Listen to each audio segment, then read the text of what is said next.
What's going on, pursuers? Welcome to The Pursuit of Calling, the podcast that provides you with the strategies and tools needed to successfully discover and pursue your calling. Whether it's through inspiring stories, thought-provoking interviews, or quick, insightful episodes on personal growth and development, we've got you covered. I'm your host, Thomas Carney. Enjoy the episode.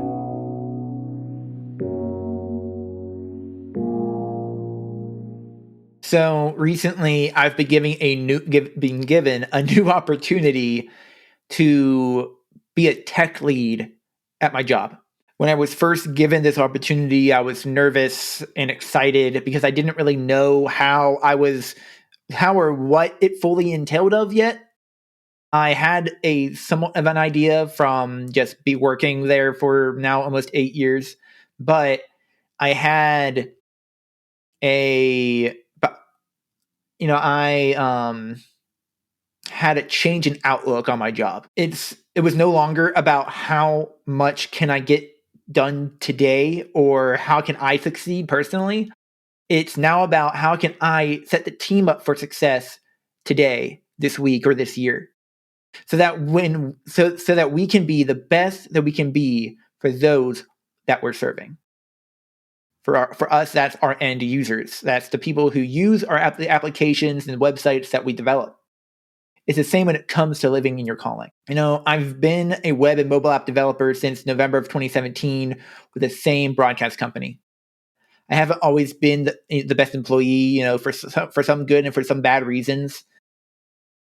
Thinking some of the bad reasons, I thought I deserved more than I was getting financially, so that caused me not to work very hard. And a good reason is, in my opinion, is because of the pain I experience. And when I first started experiencing this pain, there was a mental transition to happen.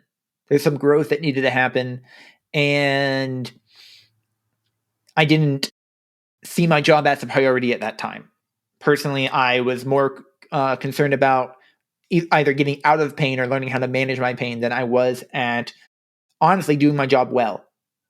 And I don't know if that's okay or not, if I'm being honest, but it feels honestly, I'm thinking back, I'm like, there's definitely some grace I can have for myself in that. Because I know God has grace for me, but I also know that I still am in a lot of pain. And I think back to the very beginning to when my pain started, and I didn't have all the resilience built up that I have now. So when I think back to it, I'm like, man, no wonder I didn't want to do my job. It sucks. But now it sucks a lot less because my faith has grown, my endurance has grown. When I talk about my faith, specifically, I'm talking about my faith in my Savior, Jesus Christ. And this is why I believe I was given the opportunity of leadership. Not that I think my boss saw that I have faith and was like, let's make that guy a leader. It's more like because of my faith, I have a bigger reason to do my job well or with excellence than wanting to please others, wanting a bigger paycheck, or even just self-satisfaction. And don't get me wrong, it is satisfying when I get my work done, when I accomplish what I'm tasked with, and when I get done what I say I'm going to do. But more importantly than that, it's because of one main reason. I do everything I do with excellence for the God that I serve. Once I had that mindset shift, I started thinking about my job differently. And this was before leadership started. This is in my notes, but in my head right now, I'm thinking about how you're not given opportunities like this unless you're doing more than what is expected. And that is what excellence is all about. Excellence means doing more than what is expected and doing that well, and doing it well and doing it consistently. I didn't think at the time that I was serving anyone. In reality, this is way back before I was doing with excellence. I didn't think I was serving anyone. In reality, the apps I develop have end users that I'm striving to serve with excellence now. Therefore, I get to do my job well. I get to do my job well in order to serve them well, and in turn, that means I'm serving my God well. With the help of ChatGPT, I found a study that was done in 2018 It was conducted by the Barna Group in partnership with Abilene Christian University. These researchers surveyed 1,459 employed U.S. Christians who considered their faith very important. The study found that 82% believed Christians should act ethically at work. I don't know what the other 18% are doing. And then 58% aimed to do excellent work to glorify God. Isn't that amazing? That's more than 50% of Christians. And man, I really want that to be more. I want it to be, honestly, should be 100% of Christians should aim to do excellent work to glorify God. I have a quick excerpt from the Bible. It's Colossians 3:23-24. Lord Christ you are serving. Even if you're not a Christian, you got to think about this. And I hope you're still sticking around. God, I know this is a pretty Christian faith heavy episode. And that's not every episode. But even if you're not a Christian, I want you to think about this concept. If you want to live a happy, successful life, what's one thing you do need? What's one thing you need? Other people. Remember, your calling isn't for you. Now you might be wondering, I haven't been talking about calling this whole time, but I have been. Your calling isn't for you. It's for the people you've been called to serve. Whenever you're living in your calling, that means you're serving other people well. And maybe you're not always going to do it with excellence. We're human. We're not perfect. But living in your calling, living in your purpose, you're not going to do that sitting at home in your bedroom by yourself. You're not going to do that just going on a walk every day by yourself. Now, going on walks is fantastic. Don't get me wrong. That's just something I thought of right now. But you're not going to do it by yourself. You need other people. And a lot of times to live in your calling well, not only do you need other people that you need to be serving alongside, but also there needs to be somebody that you're serving with your calling. I'm not saying that your job is your calling. I'm saying your calling goes with you wherever you go. And if you're living in your calling well and with excellence, honestly, that's just a good thing. Man, I want you to think about, I shouldn't just say it's a good thing. It's an excellent thing to live in your calling well, to have the work ethic that you believe that doing excellent work glorifies God. I want you to try this. Write down 3 things that you can do to serve with excellence. Maybe there's an area that you volunteer or work where you see a gap. How can you fill it?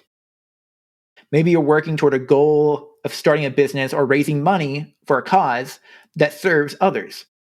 How can you do that more effectively? I want you to sit with this. What can you be doing now to serve with excellence? Maybe you're already serving and there's some way that you can be serving better, like I said in that first example. Or I shouldn't say serving better, but a place for you to improve. Let me give you a quick example. This one is new for me. I just learned this literally yesterday. I had a coaching experience with a friend of mine, Jesse McCullough, who's been on this podcast. I gave him a call a little bit ago, yesterday, because I was dealing with a situation. Some clients don't always. I mean this, and with all I mean this with all love in my heart, with all the grace that I have for them. There was a situation. There's been instances where clients cancel their appointments pretty soon, like pretty close to the appointment time, and I got frustrated with that at first, right?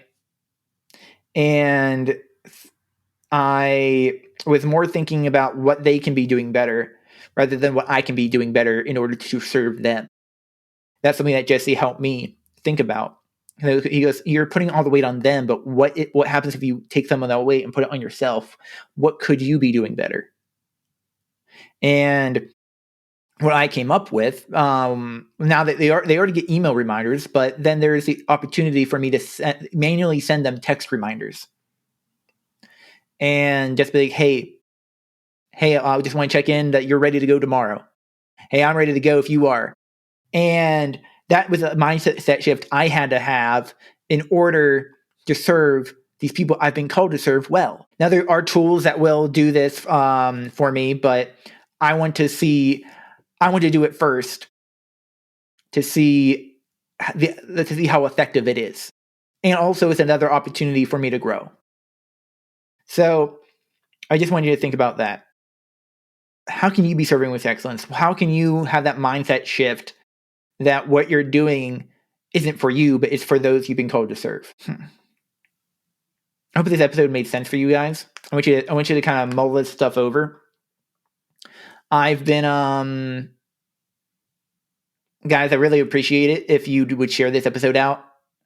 And if you honestly, like, if you like this episode, if you like this podcast, if you even like me, give this podcast a 5-star review because I honestly love doing this. I love having these. I love having doing the interviews. I love setting up my notes and like having these solo podcasts. And in order to keep doing it, well, I shouldn't say in order to keep doing it, but man, I'm just thinking like I want more people to. I want more people to.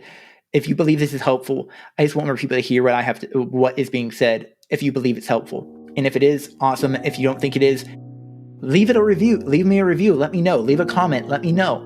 Shoot me a text. Let me know. Guys, I hope you enjoyed it.